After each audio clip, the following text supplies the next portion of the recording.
savez, j'aime bien revenir à l'essentiel. Excusez-moi. Il n'y a pas une prière.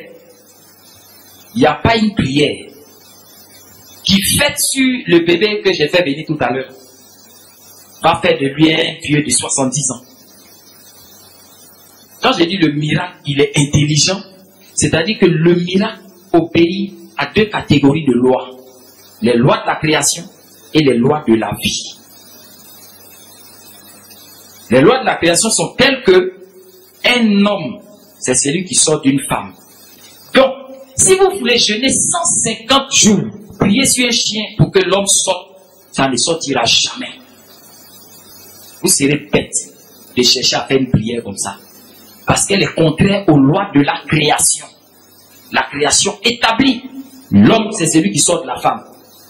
C'est pour ça que femme qui est stérile, on peut prier, elle va accoucher. C'est le miracle.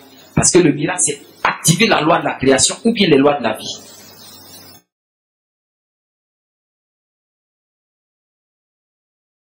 Et les lois de la vie. Et les femmes, non. La loi de la création établit que femme doit accoucher. Donc si elle est stérile, la prière peut déclencher ça.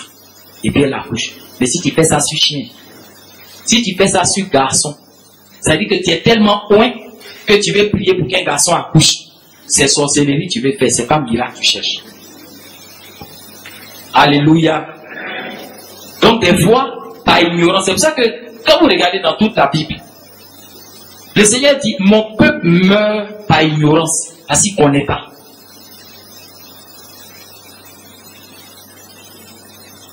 L'ignorance, là. C'est ça qui tue beaucoup d'églises, et qui, par conséquent, beaucoup de chrétiens. Vous faites des prières dans des directions où il n'y aura pas de réponse. Vous priez, vous ne recevez pas. Le Seigneur dit, parce que vous demandez mal. Mais vous demandez mal pourquoi? Par ignorance, parce que vous ne connaissez pas bien, ou vous ne connaissez pas du tout. Miracle là, ça active loi de création, des lois de la vie. Tu es assis, tu es bébé, tu ne veux pas grandir, et puis tu veux qu'on prie pour que tu deviennes vieux. Après tu as dit le pasteur n'a pas option. Maintenant tu vas courir d'église en église pour devenir vieux. Loi de la vie, c'est que quand un enfant naît, le temps le fait vieillir. C'est ça, les lois de la vie. Il faut regarder ton âge aujourd'hui.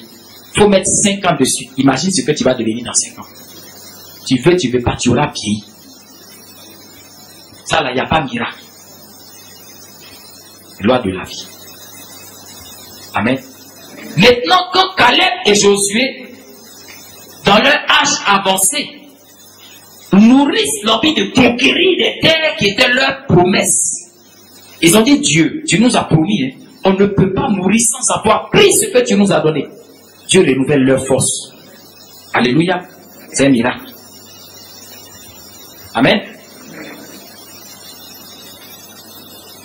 Grandir dans le Seigneur, c'est ça aussi. C'est comprendre comment les lois de Dieu marchent, comment les choses de Dieu fonctionnent, et puis suivre les étapes, les évolutions que Dieu dit. Moi, je me souviens personnellement, au début de ma conversion, dans les années 94, on m'a invité à l'église. Je suis allé, j'ai écouté la parole de Dieu. C'est la parole de Dieu qui m'a fait asseoir dans l'église. J'ai dit, c'est qui dit l'anglais parle de ma vie, hein? Ça m'a touché. Ensuite, on m'a invité à un programme. C'était pasteur Zacharie Adetola qui organisait son programme, Ephrata de Trècheville. Il a fait venir un homme de Dieu du Nigeria. Cet homme, au cours du programme, Dieu, je dis bien, Dieu lui a donné une parole pour moi, parce que cet homme ne me connaît pas. Dieu lui a donné une parole pour moi. Cette prophétie que j'ai saisie, parce qu'avant au début, je ne croyais même pas. Je ne me sentais pas concerné. Jusqu'à ce que Dieu donne des détails pour me faire comprendre qu'il parle de moi. Et l'Esprit de Dieu a rendu témoignage en mon esprit qu'il s'agit de moi. C'était tellement clair, j'ai pris. Mais cette prophétie-là a été pour moi comme une boussole.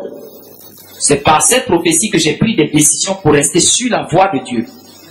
Mais ma vie chrétienne n'a pas été une poursuite de prophétie. Ma vie chrétienne a été une poursuite de la compréhension de la parole de Dieu.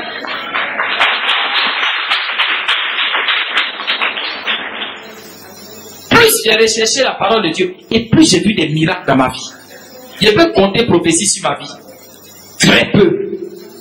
J'ai cherché à rencontrer très peu de prophètes.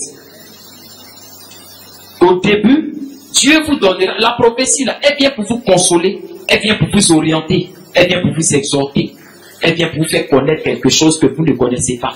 La prophétie ne quitte pas votre vie. Alléluia. Donc si vous courez derrière la prophétie là, vous faites comme marabout. Le matin avant de descendre du lit, vous voulez prophétie pour savoir c'est quel pied qui va tomber d'abord. Toi même si tu es sur le côté droit du lit, tu descends comment? Tu veux quelle prophétie? Moi je suis né gaucher. Les amis m'ont frappé étant pour qu'ils deviennent droitiers. Mais ouais, je suis plus à l'aise côté gauche, ça sort de temps en temps. On a fait des mots droitiers, mais mon frère côté aussi à l'aise là. Il y a beaucoup de choses qu'il fait gauche. Quand il faisait karaté là, mon pied gauche, il tapait plus fort avec ça. Parce que j'ai une fracture là-bas. Amen. Est-ce que j'ai besoin de prophétie pour savoir de quel côté je suis à l'aise? On cherche prophétie dans tout. On dit à checker poulet pressé, on va manger. Oh père, prophétise qui doit manger la cuisse.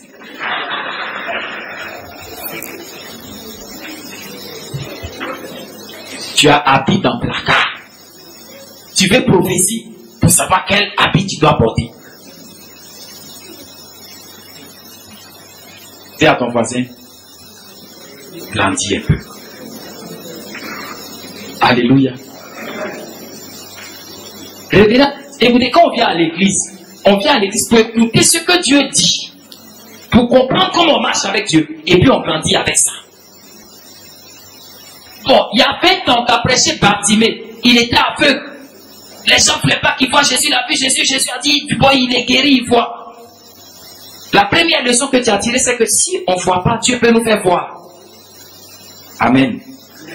Mais 20 ans plus tard, tu veux encore qu'on te dise la même leçon. Il y a trop de choses à apprendre dans la vie. On peut te faire comprendre que si tu marches pas, si tu peux marcher. Alléluia. Que si tu es blessé, Dieu aussi par ses consolations, tu peux être guéri. Alléluia. C'est tout ça là, on n'a pas grandi. Tu veux rester sur Bartimée. Regarde depuis ta conversion, tu connais combien de versets par cœur? Même Jean 3,16, tu ne connais pas. Car Dieu a tant aimé le monde qui donna son Fils unique afin que quiconque croit en lui ne périsse pas, mais qu'il ait la vie éternelle. Ça, là, tout chrétien, mais au début, quand tu es content de réciter ça. Mais grandis aussi. À un moment donné, après combien d'années de conversion, tu connais 50 000 versets.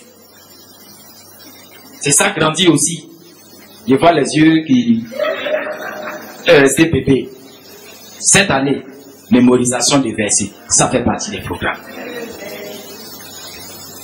Parce que, écoutez, pour votre propre bien, si vous ne maîtrisez pas suffisamment, je ne dirais pas entièrement, c'est pas possible, mais suffisamment cette parole-là, laissez-moi vous dire, votre prospérité, votre bien-être, ne sera pas comme un fleuve. Ce sera comme ça, comme une flaque d'eau. Donc, si vous voulez avoir un bonheur qui coule comme un fleuve, commencez à chercher à mieux connaître cette parole-là. Tout est dedans. Si vous grandissez dans la connaissance de la parole de Dieu, vous allez voir que les choses de votre vie vont s'accomplir plus facilement que quand vous ne les maîtrisez pas.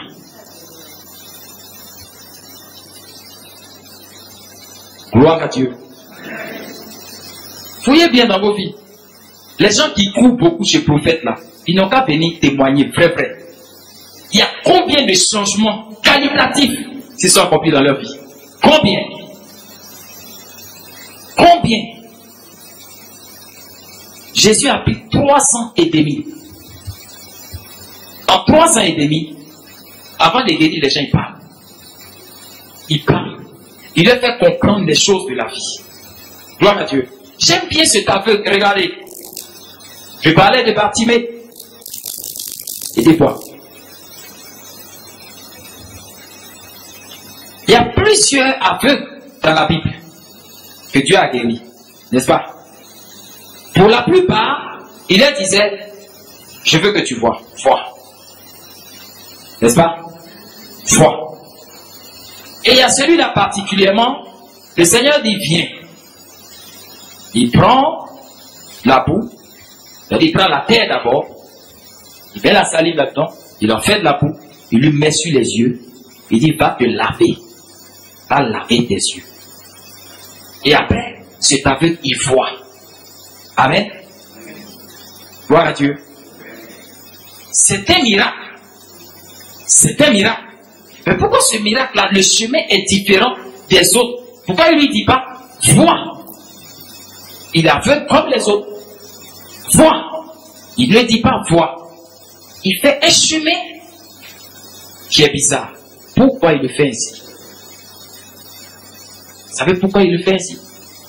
Parce que le miracle de cet homme-là aussi doit obéir à la loi de la création. Cet homme, quand il est venu devant le Seigneur, il n'avait pas Dieu dans ses orbites. Il dit, oh voilà, il y en a ça est là, mais ça ne voit pas. Pour lui, il n'y en a pas. Donc Dieu doit créer ça.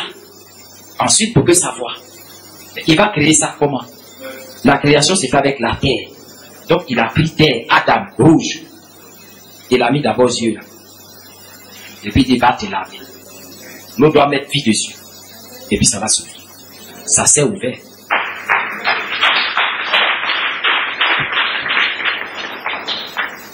Mais ça ne veut pas dire tous les autres aveugles, il va prendre bout. S'ils ont déjà les yeux, il va créer quoi? Il ne s'agit pas pour eux d'un miracle de création. Il s'agit pour eux d'un miracle de vie. C'était mort, il faut faire vivre. Si ça n'existe pas, il faut créer. Donc même le miracle, il est intelligent. Alléluia. Tellement vous voulez miracle, on va vous mettre la boue sur les yeux. On va vous créer deuxième œil. Malheureusement pour vous, ah oui, parce que si on vous a créé encore une deuxième paire d'yeux, la loi de la création est telle qu'un homme, il naît avec 2 pieds, 2 bras, 2 yeux, 2 oreilles. Mais pas 4. Si tu as 4, tu es anormal. Tu es anormal. Fille anormale, tu vas voir là. C'est toi et puis ton prophète, vous allez gérer ça. Mais tu ne comprendras pas ces choses parce que tu ne lis pas la parole. Alléluia. Pardon, grandissez. Revenons à l'essentiel. Mes amis s'étonnaient souvent que mes filles a programmé un homme de Dieu. J'ai dit, il faut laisser ça. Il faut laisser ça. Je prenais ma Bible, je la méditais. J'avais un programme chaque 3 ans. Je m'arrange, c'est-à-dire que je dois finir de lire la Bible en 3 ans. Donc chaque 3 ans, je fais une relecture. Ça a été ma vie. Chaque 3 ans, une relecture. Je lis. La nuit, je lis. Au travail, quand j'ai une pause, je lis. Dans ma voiture, quand il va en mission, il me garde pas, je lis. Au bout de 3 ans, je reprends. Mais quand j'ai fini de lire et que je relis une autre fois, il y a des détails, je me rends compte que je n'avais pas compris ça comme ça la première fois. Même une 3e fois, je n'avais pas compris ça comme ça. C'est en cela que la Bible dit, la révélation de cette parole est claire et donne l'intelligence.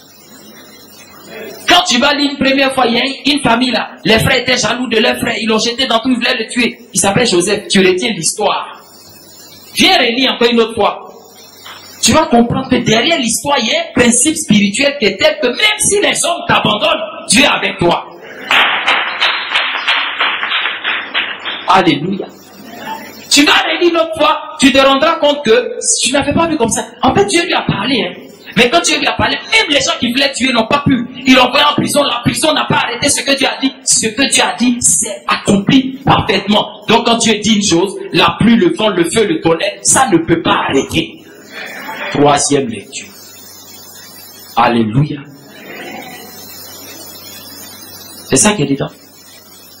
On vous a dit que Joseph, il a cherché prophète pour réussir. Il a cherché prophétie pour réussir. La prophétie était déjà là. Elle était dans son cœur. Il l'a gardée. D'ailleurs, au sujet de la prophétie, il s'est dit, garde-la. Retiens-la. Et puis garde-la. Écris-la sur la table de ton cœur. Et puis garde-la. Parce que ce que tu as gardé là, Tu montes, tu descends.